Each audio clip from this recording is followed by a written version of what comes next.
Hello friends, स्वागत है एक बार फिर से आप सभी का मेरे यूट्यूब चैनल सक्सेस प्लेटफॉर्म की में। और दोस्तों आज है 25 फरवरी और करंट अफेयर्स का सेट नंबर 47 होने वाला है। 100 प्लस वाली ये सीरीज़ है, ठीक है। पूरे के पूरे 100 प्लस क्वेश्चन यहाँ पे मिलेंगे, ठीक है। इसकी पीडीएफ कहाँ पे मिलेगी? तो पीडीएफ के लिए आप कहाँ पे जाएंगे? टेलीग्राम पे, ठीक है। टेलीग्राम ऐप डाउनलोड करेंगे, वहाँ पे सक्सेस प्लेटफॉर्म की सर्च करेंगे, वहाँ से ज्वाइन करेंगे और सारे के सारे वीडियो और पीडीएफ भी मिल जाएंगे।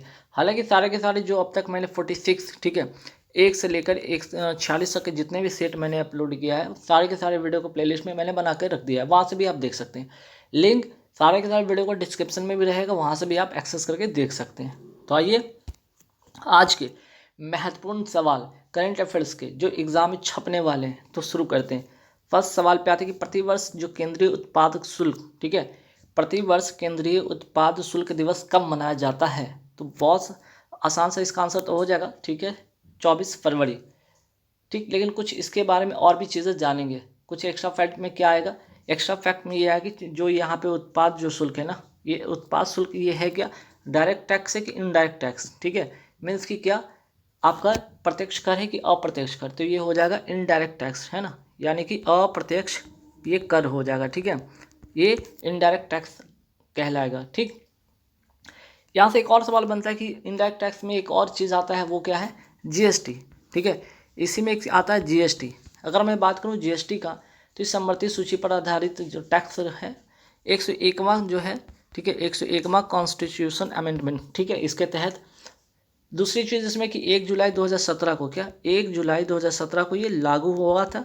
क्या जीएसटी 1 जुलाई 2017 को लागू हुआ था? कौन से संविधान संशोधन के तहत? तो 101वां संविधान संशोधन के तहत। और क्या ये इनडायरेक्ट टैक्स है, समवर्ती सूची पर लगने वाला ये टैक्स है, ठीक है। चलिए यहाँ से एक और सवाल बनता है कि चलैया समिति का संबंध किससे है? ठीक है, एक सवाल बहुत बार आता होगा ना, चलैया समिति, ठीक है, चलैया समिति का संबंध जो है किससे है? तो ये भी कर सुधार से, क्या ये कर सुधार से संबंधित है। तो चलिए समिति भी ध्यान रखिएगा, ठीक। आइए, तो पहला सवाल में 24 फरवरी याद रहेगा। 24 फरवरी केंद्रीय उत्पाद शुल्क दिवस मनाया जाता है, इनडायरेक्ट टैक्स है, ठीक। चलिए नेक्स्ट जो सवाल पे आते हैं, क्वेश्चन नंबर 2 पे। क्वेश्चन नंबर 2 क्या है कि 22 फरवरी 2022 को, क्या 22 फरवरी 2022 को किसने प्रधानमंत्री आवास योजना ग्रामीण डैशबोर्ड लॉन्च किया है? तो आंसर हो जाएगा ग्रामीण विकास मंत्रालय के मंत्री गिरिराज सिंह, ठीक है। अगर मैं बात करूँ कि ठीक ये डैशबोर्ड का मतलब होगा क्या, तो डैशबोर्ड का मतलब होगा कि इसकी प्रगति पर, इसकी डेवलपमेंट पर कड़ी निगरानी रखी जाएगी, ठीक है। नेक्स्ट सवाल पे आते हैं कि प्रधानमंत्री आवास योजना, ठीक है, ग्रामीण कब लॉन्च हुई थी? ठीक, ये कब लॉन्च हुई थी? तो ध्यान रखिएगा 2016 में, है ना। ये लॉन्च कब हुई थी? 2016 में। और इसका उद्देश्य था क्या? तो 2022 तक हर व्यक्ति के पास घर हो, ठीक। चलिए नेक्स्ट सवाल है कि मेक इन इंडिया प्रोग्राम कब लॉन्च किया गया? तो 25 सितंबर 2014 को। और इसकी उद्देश्य थी घरेलू उद्योगों को बढ़ावा देना। सवाल नंबर 5 पे थे, प्रधानमंत्री उज्ज्वला योजना कब लॉन्च किया गया? 1 मई 2015 को। शुरू होती है बलिया उत्तर प्रदेश से और उद्देश्य इसका था एलपीजी गैस कनेक्शन उपलब्ध करवाना, ठीक। आते हैं पीएम उज्ज्वला 2.0, ठीक है, 2.0 कब लॉन्च किया गया? तो 10 अगस्त 2021 को, ठीक है। पीएम उज्ज्वला योजना 2.0 कब लॉन्च किया जाता है? 10 अगस्त 2021 को। शुरू कहाँ से होता है? महोबा उत्तर प्रदेश से, ठीक है, महोबा उत्तर प्रदेश से। और उद्देश्य क्या है? 1 करोड़ अतिरिक्त जो है ना, 1 करोड़ अतिरिक्त एलपीजी गैस कनेक्शन उपलब्ध करवाना। तो दोनों बातें याद रखिएगा, ठीक। चलिए सवाल नंबर 7 पे आते हैं, सौभाग्य योजना कब लॉन्च होती है? तो 25 सितंबर 2017 को ये लॉन्च होती है। इसका उद्देश्य है सहज बिजली हर घर योजना, ठीक है, सहज बिजली हर घर योजना। चलिए नेक्स्ट सवाल पे आते हैं कि फरवरी 2022 में किस देश ने खैबर बस्टर मिसाइल नामक एक नई मिसाइल का अनावरण किया है? आंसर हो जाएगा ईरान, ठीक है, ईरान इसका करेक्ट आंसर हो जाएगा। अगर मैं बात करूँ ईरान से रिलेटेड और 2-3 बातें, इसकी राजधानी, इसकी जो राजधानी क्या है? इसकी राजधानी हो जाएगा तेहरान, ईरान की राजधानी तेहरान। और एक और इम्पॉर्टेंट बात इसका ये हो जाएगा कि इसकी नई जो मुद्रा है, ठीक है, इसकी नई मुद्रा का नाम क्या है? तो टोमान, ठीक है, ये भी याद रखिएगा, टोमान, ठीक। 2 बातें हो गई, एक तो राजधानी तेहरान, नई मुद्रा टोमान, ठीक। अगर मैं बात करूँ कि जो खैबर बस्टर मिसाइल है, ये लंबी दूरी को मार करने वाली है, 1450 किलोमीटर मारक क्षमता इसकी ठोस इंजन से, ठीक है, ठोस ईंधन से चलने वाली ये मिसाइल है। ठीक, चलिए। भारत ने ईरान में कौन से बंदरगाह का विकास किया? तो आंसर हो जाएगा चाबहार। ठीक है, चाबहार बंदरगाह का यहाँ पे निर्माण किया था भारत ने। ठीक है, ईरान में किसको काउंटर करने के लिए? जो पाकिस्तान में, ठीक है, ग्वादर जो बंदरगाह है, ठीक, पाकिस्तान में जो ग्वादर बंदरगाह है जो चाइना ने बनाया है, उसको काउंटर करने के लिए भारत ने ईरान में बंदरगाह बनाया था। कौन सा? तो आंसर हो जाएगा चाबहार बंदरगाह। ठीक, ध्यान रखिएगा। नेक्स्ट, ईरान की नई मुद्रा जिसकी बात हो चुकी है, टोमान, राजधानी तेहरान। ठीक है, रामसर कन्वेंशन। ठीक है, रामसर कन्वेंशन हुआ था कब? 2 फरवरी 1971 में। ये जो रामसर ये जगह है कहाँ पे? तो ईरान में है। ठीक है, ये है कहाँ? तो ईरान में। ठीक है, अगर मैं सवाल कर दूं इसके आगे कि ठीक है आप बताइए भारत में वर्तमान में कुल कितने रामसर साइट हैं? 49। पहले था 47, 2 इसमें और ऐड हो गया, अब हो गया 49। ठीक है, 47वां जो था, 47वां कौन सा? हैदरपुर। ठीक है, हैदरपुर वेटलैंड है ना, हैदरपुर वेटलैंड था यूपी का। तो ये हो गया। अभी हाल ही में 2 और ऐड हो गए हैं जिनका नाम है खिजादिया और बखीरा। खिजादिया गुजरात का और बखीरा उत्तर प्रदेश का। ठीक है, 2 जरूर ध्यान रखिएगा, खिजादिया और बखीरा। ठीक है, तो कुल मिलाकर हो जाते 49 जो है भारत में वर्तमान रामसर साइट हैं। ठीक, चलिए, इसी की जिक्र किया गया था। फरवरी 2022 में भारत के किन 2 स्थानों को रामसर स्थल घोषित किया गया? खिजादिया और बखीरा। खिजादिया गुजरात का और बखीरा उत्तर प्रदेश का। अगर मैं बात करूँ विश्व आर्द्रभूमि दिवस कब मनाया जाता है? 2 फरवरी को। ठीक है, और अगर मैं बात करूँ रामसर जो कन्वेंशन हुआ था 2 फरवरी 1971 को, क्यों? जो रामसर जो यहाँ पे जो आर्द्रभूमि, ठीक है, क्या आर्द्रभूमि जो है, ठीक है, आर्द्रभूमि का संरक्षण के लिए, ठीक है, इसकी संरक्षण के लिए। ठीक, चलिए, सवाल नंबर 15 पे आते हैं कि भारत का पहला अन्य प्रभावी क्षेत्र आधारित संरक्षण उपायों यानी कि OECM मीन्स की other effective area based conservation measure site घोषित किया गया है किसको? अरावली जैव विविधता पार्क को। ठीक है, अरावली जैव विविधता पार्क को। अगर आपको यहाँ पे लगे कि अरावली पर्वत तो यहाँ पे राजस्थान से, तो आप तो राजस्थान ठीक करिएगा, लेकिन नहीं, अरावली जैव विविधता पार्क जो है ये गुरुग्राम हरियाणा में स्थित है। ठीक है, चलिए, नेक्स्ट सवाल पे आते हैं कि हाल ही में केंद्र सरकार ने किसे insolvency and bankruptcy board of India के अध्यक्ष नियुक्त किया है? आंसर हो जाएगा रवि मित्तल। ठीक, हाल ही में इफ्को के नए प्रमुख किसे बनाया गया है? आंसर हो जाएगा दिलीप संघानी। और अगर मैं बात करूँ इफ्को का मुख्यालय है कहाँ, तो हो जाएगा दिल्ली। ठीक है, और इफ्को के बारे में अगर मैं बात करूँ तो दुनिया का पहला नैनो यूरिया बनाने वाला संस्था था ये इफ्को। ठीक, LIC की मैं बात करूँ कि इसके वर्तमान जो अध्यक्ष हैं कौन? MR कुमार। मुख्यालय कहाँ है? मुंबई में। ठीक है, LIC के वर्तमान अध्यक्ष कौन है? MR कुमार। ठीक है, चलिए, हार्मुज जल संधि किन 2 भागों को जोड़ती है या किन 2 जगहों को जोड़ती है? आंसर हो जाएगा फारसी खाड़ी और ओमान की खाड़ी को जोड़ती है। ठीक है, फारसी खाड़ी और ओमान की खाड़ी को जोड़ती है। एक और यहाँ पे ईरान है और दूसरी ओर यहाँ पे इसी से सटे इराक है। ठीक है, और यहाँ पे जो जल संधि है, ठीक है, इसी को जोड़ती है जिसका नाम है फारसी खाड़ी और ओमान की खाड़ी। ठीक, चलिए, सी डोम, आखिर सी डोम है क्या? ठीक है, आयरन डोम की तरह ये सी डोम है जो कि क्या करेगा? इजराइल के द्वारा विकसित किया गया है, जो अपने नौसेना के एयर डिफेंस सिस्टम को क्या करेगा? मजबूत करेगा। ठीक, इजराइल के नए प्रधानमंत्री कौन? Naftali Bennett. और ईरान की अगर मैं बात करूँ नए राष्ट्रपति हैं इब्राहिम रईसी। हाल ही में चर्चा में रहा रमेश बाबू। ठीक है, प्रज्ञानंद किस खेल से संबंधित है? देखिए, शतरंज से इनका संबंध है, 16 वर्ष के हैं और मैग्नस कार्लसन को हराया जो कि नंबर 1 खिलाड़ी हैं। 5 बार के वर्ल्ड चैंपियन रहे हैं और 2011 से लगातार वर्ल्ड रैंकिंग में नंबर 1 पे रहे हैं। कौन? मैग्नस कार्लसन, जो कि नॉर्वे के रहने वाले हैं। ठीक है, ये कहाँ के हैं? नॉर्वे के रहने वाले। इनको हराकर, ठीक है, इनको हराया है, ध्यान रखिए। चलिए, इसी से सवाल एक और बनता है कि चलिए, माइंड मास्टर किसकी आत्मकथा है? विश्वनाथ आनंद की जो है आत्मकथा है और इनका भी संबंध किससे था?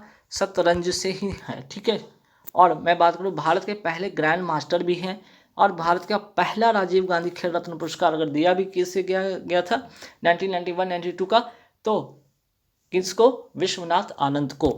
ठीक है, अगर मैं बात करूँ भारत की पहली महिला ग्रैंड मास्टर कौन है, तो विजय लक्ष्मी सुब्रमण्यम को। ठीक है, शतरंज दिवस कब मनाया जाता है? अगर बात शतरंज की हो रही तो इसकी दिवस याद रखिए 20 जुलाई को मनाया जाता है। क्या? शतरंज दिवस। ठीक है, 20 जुलाई को मनाया जाता है शतरंज दिवस। और पहली बार मनाया गया था 20 जुलाई 2020 को, ये पहली बार मनाया गया था। समुद्री वन्यजीव अपराधों से निपटने के लिए हाल ही में किस राज्य सरकार ने मरीन एलिट फोर्स का गठन किया है? आंसर है तमिलनाडु सरकार ने। और कहाँ पे? मन्नार की खाड़ी में। ठीक है, इसके अवैध तस्करी को रोकने के लिए, इसकी रक्षा कर, वहाँ के जीव जो हैं उनकी रक्षा करने के लिए, और अवैध जो तस्करी हो रही उसकी रक्षा करने के लिए। तमिलनाडु के जो तट होते हैं ना, तमिलनाडु के जो तट है इसको क्या कहा जाता है? ये जो तमिलनाडु के तट है इसको कहा जाता है क्या? कोरोमंडल। इसको कहा जाता है कोरोमंडल, है ना। अगर मैं बात करूँ केरल के तट को क्या कहा जाता है? ये केरल का तट है, इसे क्या कहा जाता है? इसे कहा जाता है मालाबार तट। ठीक है, दोनों बात ध्यान रखिएगा। राष्ट्रीय डुबोंग संरक्षण केंद्र कहाँ स्थित है? तमिलनाडु में। अगर मैं बात करूँ डुबोंग है क्या, तो ये समुद्री गाय है। ठीक है, समुद्री वर्षा वन कहा जाता है किसको? प्रवाल को कहा जाता है। आइए मीनाक्षी मंदिर के बारे में बात करते हैं। ये मीनाक्षी मंदिर है क्या? हम तमिलनाडु में है। किस नदी के किनारे? वैगै नदी के किनारे। कौन से शहर? मदुरै शहर। ठीक है, तो ये फेमस एक टेम्पल है, ध्यान रखिएगा, और द्रविड़ शैली में बना हुआ है। और किस देवी को ये समर्पित है? तो देवी पार्वती को ये समर्पित है। ठीक, चलिए। हाल ही में T/T+2 अवार्ड, है ना, किसे दिया गया? तो सत्यमंगलम टाइगर रिजर्व को। कहाँ है? तमिलनाडु में। यानी कि जो बाघों की संख्या में दोगुनी वृद्धि के लिए, ठीक है, T/2 अवार्ड दिया गया। इसके पहले किसको दिया गया था? पीलीभीत टाइगर रिजर्व उत्तर प्रदेश को T/2 अवार्ड दिया गया था। भारत से बाहर किस देश में पहला भारतीय प्रौद्योगिकी संस्थान यानी कि IIT स्थापित किया गया है? संयुक्त अरब अमीरात। ठीक है, उसमें भी कहा? दुबई में। ठीक है, संयुक्त अरब अमीरात के दुबई शहर में। अगर मैं बात करूं संयुक्त अरब अमीरात की जो राजधानी का कहाँ है, तो आंसर हो जाएगा अबू धाबी। ठीक, चलिए नेक्स्ट सवाल पे आते हैं कि IPL 2021 का आयोजन कहाँ हुआ? तो आंसर हो जाएगा संयुक्त अरब अमीरात में। कौन सा सीजन था? ये 14वां सीजन था। जीता किसने? CSK यानी कि चेन्नई सुपर किंग्स ने KKR को हराकर। ठीक, T20 वर्ल्ड कप 2021 का आयोजन कहाँ हुआ? ये भी हुआ संयुक्त अरब अमीरात। इसका विजेता कौन था? ऑस्ट्रेलिया। ठीक है, इसका विजेता कौन था? ऑस्ट्रेलिया। चलिए, विश्व की पहली पेपरलेस सरकार कौन सी है? UAE, यानी कि UAE का जो दुबई सरकार है ना, ये विश्व की पहली पेपरलेस सरकार बन गई है। चलिए, ई कैबिनेट को लागू करने वाला भारत का पहला राज्य कौन सा है? हिमाचल प्रदेश। और भारत की पहली पेपरलेस जो कोर्ट की मैं बात करूँ, कौन सा कोर्ट है, कौन सा अदालत है, कौन सा अदालत है? Kerala high court. ठीक है, अब्राहम समझौता। अब्राहम समझौता किन दो देशों के बीच हुआ था? इजराइल और UAE के बीच में। और किस लिए? तो राजनयिक संबंध स्थापित करने के लिए। और इसमें मध्यस्थता किसने किया था? डोनाल्ड ट्रंप ने इसकी मध्यस्थता की थी। भारत का पहला IIT कहाँ पे प्रारंभ किया गया? IIT खड़गपुर। कब? 1991 में। ठीक है, नेक्स्ट 23 फरवरी 2022 को केंद्रीय मंत्री सर्बानंद सोनोवाल ने कहाँ पर निकर्सन सदन म्यूजियम का उद्घाटन किया है? आंसर हो जाएगा विशाखापट्टनम आंध्र प्रदेश में। ठीक है, विशाखापट्टनम आंध्र प्रदेश में। और अगर मैं बात करूँ सर्बानंद सोनोवाल जो कि आयुष मंत्री भी हैं और जलमार्ग मंत्री भी हैं। ठीक है, चलिए, भारत का नवीनतम रेलवे जोन कहाँ है? तो भारत का नवीनतम रेलवे जोन है साउथ कोस्ट रेलवे, विशाखापट्टनम इसके मुख्यालय आंध्र प्रदेश में। और 18वां ये जोन है। कौन सा? भारत का नवीनतम रेलवे जोन है 18वां। कौन सा? तो साउथ कोस्ट रेलवे। कहाँ? तो आंध्र प्रदेश, विशाखापट्टनम इसका हेड क्वार्टर है। ठीक है, Vikram Sarabhai children innovation centre का शुभारंभ कहाँ किया गया है? गुजरात में। ठीक है, कहाँ किया गया है? गुजरात में। ठीक, चलिए नेक्स्ट सवाल पे आते हैं। भारत का पहला शहर जहाँ पे वाटर मेट्रो शुरू किया गया है, ठीक है, आंसर हो जाएगा कोच्चि यानी कि केरल। ठीक है, कोच्चि यानी कि केरल। अगर बात करते हैं राष्ट्रीय जलमार्ग 1 कहाँ पर स्थित है? गंगा नदी पर स्थित है, प्रयागराज से हल्दिया तक, यानी कि यूपी से कहाँ तक? वेस्ट बंगाल तक, है ना। राष्ट्रीय जलमार्ग 2 कहाँ पर स्थित है? ब्रह्मपुत्र नदी पर धुबरी से सादिया तक, कहाँ? असम में। ठीक, चलिए 21 फरवरी 2022 को केंद्र सरकार ने जम्मू कश्मीर परिसीमन आयोग का कार्यकाल 2 महीने के लिए बढ़ा दिया है। इसकी अध्यक्षता कौन कर रही हैं या कौन कर रहा है? तो आंसर हो जाएगा रंजना प्रकाश देसाई।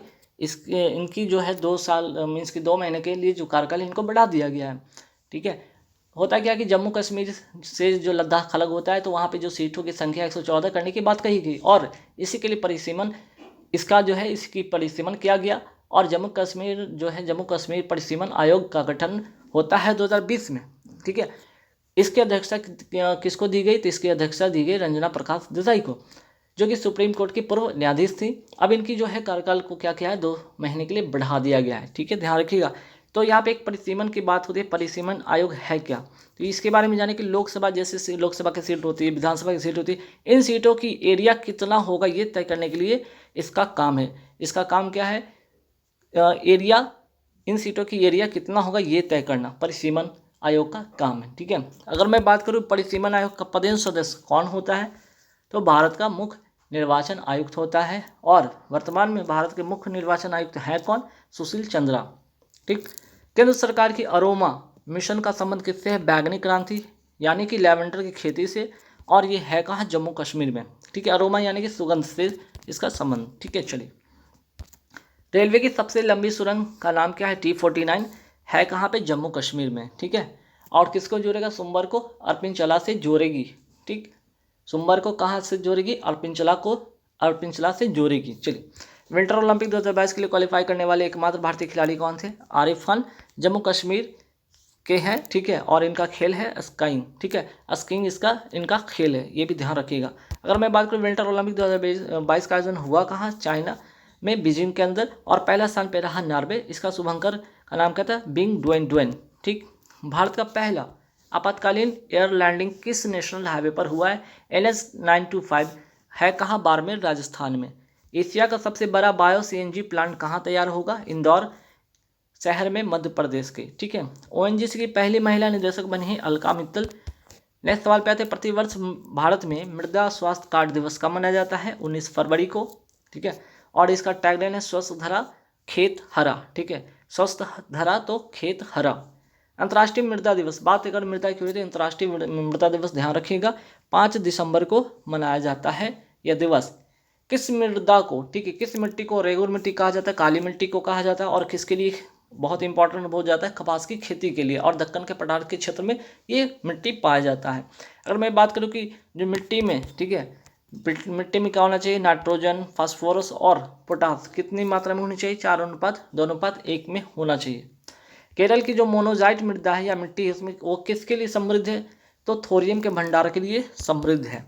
ब्लैक अर्थ वाइल किस मृदा को कहते हैं? चरनोजम मिट्टी को कहते हैं या मृदा को कहते हैं। हाल ही में, नेक्स्ट सवाल है, हाल ही में कौन सा देश भारत का UPI सिस्टम, कौन सा भारत का UPI सिस्टम अपनाने वाला विश्व का पहला देश बन गया? नेपाल। अब आते हैं UPI है क्या, इसके बारे में कुछ बात करते हैं। पहले तो इसका फुल फॉर्म जाने कि UPI है क्या?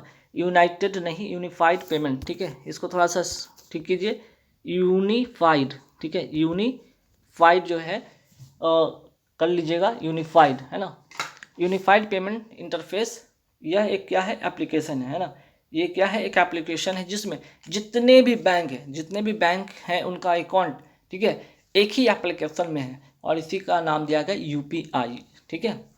और UPI को भारत में किसने लॉन्च किया था? NPCI ने, यानी कि national payment corporation of India ने, ठीक है, national payment corporation of India ने इसको लॉन्च किया था, ठीक। चलिए आगे सवाल पे आते हैं। बाजरे को अंतर्राष्ट्रीय वर्ष किस वर्ष को घोषित किया गया है? बाजरे का अंतर्राष्ट्रीय वर्ष किस वर्ष को घोषित किया गया है? 2023 को, ठीक है, 2023 को। भीम UPI को अपनाने वाला पहला देश कौन था? भूटान, ठीक है। नेपाल के वर्तमान प्रधानमंत्री कौन है? शेर बहादुर दउआ। और सार्क अगर मैं बात करूं तो यानी कि दक्षेस का मुख्यालय है कहाँ? काठमांडू, नेपाल में, ठीक है, नेपाल की राजधानी काठमांडू में। और इसमें कुल कितने सदस्य कंट्री हैं? 8 कंट्री सदस्य हैं, ठीक है। नेपाल के वर्तमान राष्ट्रपति कौन है? ये ध्यान रखिएगा, इंपॉर्टेंट सवाल, नोट कर लीजिए यहाँ पे, विद्या देवी भंडारी, ठीक है, विद्या देवी भंडारी कौन है? नेपाल के वर्तमान राष्ट्रपति। नेक्स्ट सवाल पे आते हैं, हालांकि मैं PDF में इसको टाइप करवा दूंगा, ठीक है। चलिए, सूर्य किरण जो युद्ध अभ्यास है, ठीक है, किन 2 देशों के बीच होता है? तो भारत और नेपाल के बीच होता है। मोस्ट इंपॉर्टेंट क्वेश्चन यहाँ पे ध्यान रखिएगा कि नव भारत साक्षरता अभियान कब से कब तक चलेगा या कब तक लागू किया गया है? 2022 से 27 तक लागू किया गया है, 5 वर्षों के लिए। 15 वर्ष या उससे अधिक जो गैर साक्षर हैं, ठीक है, गैर जो साक्षर हैं उनके लिए है। और इस पर कितना खर्च होगा? 1037.90 करोड़ रुपए खर्च इस पर किए जाएंगे। हाल ही में नव भारत साक्षरता कार्यक्रम में एडल्ट एजुकेशन को किस नए नाम से परिभाषित किया गया है? Education for all. ठीक, हाल ही में चर्चा में रहा इंडियन न्यूट्रियो, ठीक है, चर्चा में रहा इंडियन न्यूट्रिनो ऑब्जर्वेटरी का निर्माण किस राज्य में किया जा रहा है? तमिलनाडु में। और किस तमिलनाडु के कौन से जिला? थैनी जिला। ठीक है, लेकिन इसका विरोध भी हो रहा है। क्यों? क्योंकि यह पश्चिमी घाट क्षेत्र में पड़ता है जो कि इको सेंसिटिव जोन घोषित है, जिससे कि इसको नुकसान पहुंचेगा। और स्थानीय लोग क्या है इसके इसलिए भी विरोध करें कि यहाँ पे इससे रेडिएशन होगा। और तीसरी बात कि पेरियार टाइगर रिजर्व क्षेत्र में ये पड़ता है। तो दो तीन बातें जिसकी वजह से इसका विरोध हो रहा है। और साथ ही साथ जो तमिलनाडु सरकार है सुप्रीम कोर्ट में इसकी विरोध कर रही है। तो कुल मिला के 4 ऐसे बातें हैं जिसके लिए यहाँ पे विरोध किया जा रहा है। ठीक है, चलिए, हाल ही में किस देश के द्वारा कृत्रिम जो है सूर्य का निर्माण किया गया? चाइना के द्वारा। और कौन सा ये प्रोजेक्ट था? वो प्रोजेक्ट का नाम था ईस्ट प्रोजेक्ट। ठीक है, और ये टी ही था इम्पोर्टेंट, जो इसका मतलब था टोका मैक। ये क्या था? एक मशीन था। क्या था? एक मशीन था जिसमें क्या जो कृत्रिम सूर्य का जो है निर्माण किया गया था, जिसमें जो उसकी जो एनर्जी है इसको क्या टोका मैक मशीन के अंदर, ठीक है, इसको क्या किया गया था? इस जो सूर्य का कृत्रिम जो है आर्टिफिशियल जो है सन को क्या किया गया था? डेवलप किया गया था। ठीक है, चलिए, अगर मैं बात करूं भारत का मैनचेस्टर किसे कहा जाता है? अहमदाबाद को। अगर मैं बात करूं मैनचेस्टर की बात करूं तो सूती वस्त्र उद्योग से संबंधित होता है। ठीक है, वहीं दक्षिण भारत का मैनचेस्टर किसे कहा जाता है? कोयम्बटूर तमिलनाडु में पड़ता है। और मैनचेस्टर अगर बात करूं, मैनचेस्टर एक्चुअली में ये स्थान है कहाँ? तो इंग्लैंड में है। और सूती वस्त्र उद्योग का ये केंद्र है। ठीक, चलिए, 18 फरवरी 2022 को कौन प्रथम श्रेणी मैच का डेब्यू मुकाबले में तिहरा शतक, क्या तिहरा शतक यानी कि 300 प्लस रन लगाने वाला दुनिया का पहला बल्लेबाज बन गया? शकीबुल गनी, जो कि कहाँ के हैं? बिहार के हैं। ठीक है, तो सवाल छपे का ध्यान रखिएगा। हाल ही में अंडर-19 क्रिकेट वर्ल्ड कप का विजेता कौन सा देश रहा? भारत रहा। अगर मैं बात करूं इसके कप्तान कौन थे? तो यशधूल। ठीक, चलिए, हाल ही में भारत ने अपना 1000वां वनडे मैच किसके विरुद्ध खेला? तो वेस्ट इंडीज के विरुद्ध खेला। ठीक है, और ये मैच हुआ कहाँ है? तो मोटेरा स्टेडियम यानी कि नरेंद्र मोदी स्टेडियम अहमदाबाद में इसको खेला गया। हाल ही में किस महिला खिलाड़ी को ICC women cricketer of the year चुना गया? स्मृति मंधाना को। आईपीएल 2022 में कुल कितने टीम हिस्सा लेगी? पहले 8 लेती थी, अब 10 लेगी। 2 नई टीम कौन सी? अहमदाबाद और लखनऊ की टीम। और इसका जो इस बार का जो टाइटल स्पॉन्सर करेगा वो टाटा करेगा। ठीक है, चलिए, नेक्स्ट सवाल पैदा है कि हाल ही में पाकिस्तान के दूसरे सर्वोच्च नागरिक सम्मान जो है, ठीक है, दूसरे सर्वोच्च नागरिक सम्मान यहाँ पे छूट गया है। हिलाल ए पाकिस्तान, क्या हिलाल ए पाकिस्तान है ना, जो दूसरा जो है दूसरे सर्वोच्च नागरिक सम्मान है, कौन सा? हिलाल ए पाकिस्तान को किससे सम्मानित किया गया? किससे सम्मानित किया? तो आंसर हो जाएगा बिल गेट्स। ठीक है, माइक्रोसॉफ्ट के संस्थापक बिल गेट्स को। और किस लिए? तो भाई पोलियो को समाप्त करने में महत्वपूर्ण भूमिका के लिए। ठीक है, चलिए, अगर मैं बात करूँ जायद पदक किस देश का सर्वोच्च सम्मान है? यूएई का है।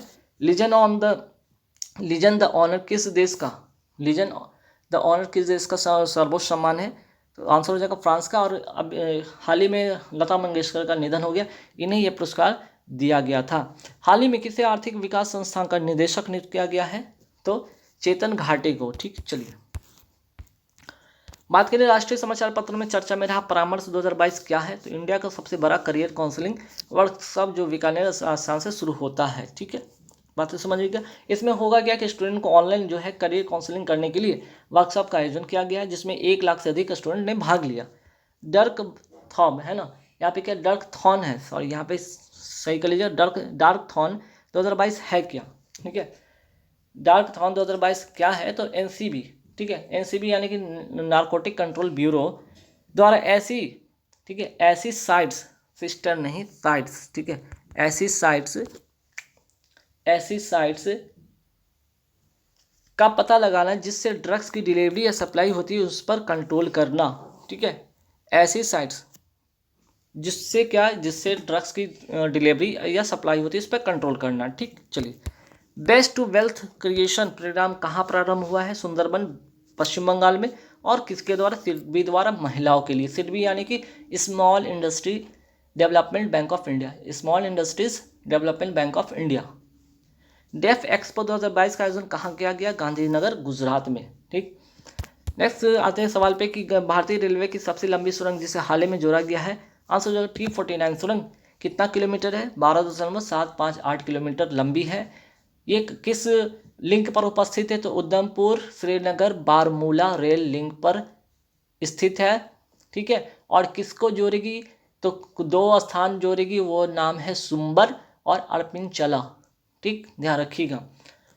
नेक्स्ट सवाल पे आते हैं कि भारत का पहला केबल स्टेड रेल ब्रिज किस नदी पर बनने वाली है? ठीक है, तो अंजी नदी पर। ठीक है, भारत का पहला केबल स्टेड ब्रिज किस नदी पर है? तो अंजी नदी पर है। सेला सुरंग, ठीक है, सेल नहीं सेला कर लीजिए इसे, सेला सुरंग। ठीक है, सेला सुरंग कहाँ स्थित है? अरुणाचल प्रदेश में है। ठीक है, याद रखिए अरुणाचल प्रदेश में है। अटल सुरंग जिसे पहले क्या कहा जाता था? रोहतांग सुरंग, कहाँ है? हिमाचल प्रदेश में। कितना किलोमीटर लंबी है? 9.02 किलोमीटर। ठीक है, चलिए नेक्स्ट सवाल पे आते हैं और मोस्ट इंपॉर्टेंट क्वेश्चन की फरवरी 2022 में वेदांता समूह की company Cairn oil and gas ने कहाँ पर तेल की खोज की जिसका नाम क्या रखा? दुर्गा। ठीक है, very important question, Barmer Rajasthan में। ठीक, याद रहेगा। नेक्स्ट सवाल पे थे हाल ही में चर्चा में रहा मिन्स्क समझौता। ठीक है, वेरी वेरी इंपॉर्टेंट, क्योंकि अभी रसिया और यूक्रेन का जो है क्या चल रहा है यहाँ पे, युद्ध का माहौल बना हुआ है। ठीक है, किससे संबंधित है? तो रूस यूक्रेन विवाद से। ये मिन्स्क समझौता है क्या? ये होता है एक्चुअली क्या, रूस ने जब यूक्रेन के एक हिस्से क्रीमिया पर 2014 में कब्जा कर लिया था है, तो इसके बाद एक समझौता जो होता है 2015 में, जिसका नाम दिया गया मिन्स्क समझौता। ये मिन्स्क समझौता में कहा यह गया कि यूक्रेन में जहाँ पर अलगाववाद की लहर उठेगी उन क्षेत्रों को क्या करना होगा? स्वतंत्र घोषित कर देना होगा या उसे अपने स्वशासन पर छोड़ना होगा। ठीक है, तो इसका नाम दिया गया मिन्स्क समझौता। अब चूंकि वहाँ पे जो दो क्षेत्र थे यूक्रेन का, वो क्या हो गया? स्वतंत्र क्षेत्र हो गए, लुहांस्क और डोनेट्स्क। ठीक है, अब ये दो क्षेत्र पर रसिया अपनी सेना को अंदर ले आइए और वहाँ पे क्या अपनी सेना को अंदर ले आइए, और जो क्षेत्र है डोनबास का क्षेत्र है, लुहांस्क और डोनेट्स्क। ठीक है, ध्यान रहेगा। चलिए, तो मिन्स्क समझौता इसलिए इंपॉर्टेंट हो जाता है। तो मैंने यहाँ पे 100 सवाल कराए हैं, और एक ध्यान रखिएगा 100 सवाल में बहुत ऐसे हर हर क्वेश्चन में कहीं ना कहीं 2 से 3 आपको मैंने फैक्ट्स बताते हैं। मैं एक हर क्वेश्चन में 1 से 2 या 2 से 3 फैक्ट्स मैं बताता हूँ, इस हिसाब से 100 प्लस वाले क्वेश्चन बन जाते हैं। देखने को 100 क्वेश्चन और 200 प्लस वाले क्वेश्चन बन जाते हैं। तो गाइस वीडियो को लाइक जरूर करिएगा। ठीक है, ऐसी सीरीज आप पढ़ना चाहते हो तो कंटिन्यू आप लाइक करिए, कमेंट बॉक्स में कमेंट करके बताइए कैसा लग रहा है, और जरूर दूसरों को शेयर कीजिए। ठीक है, ताकि उनको भी फायदा होगा। बाकी सारे वीडियो को आप देख लीजिएगा वीडियो का प्लेलिस्ट में, टेलीग्राम पर इसका PDF अवेलेबल हो जाएगा कुछ देर के बाद, वहाँ से डाउनलोड कर लीजिएगा। Thank you very much.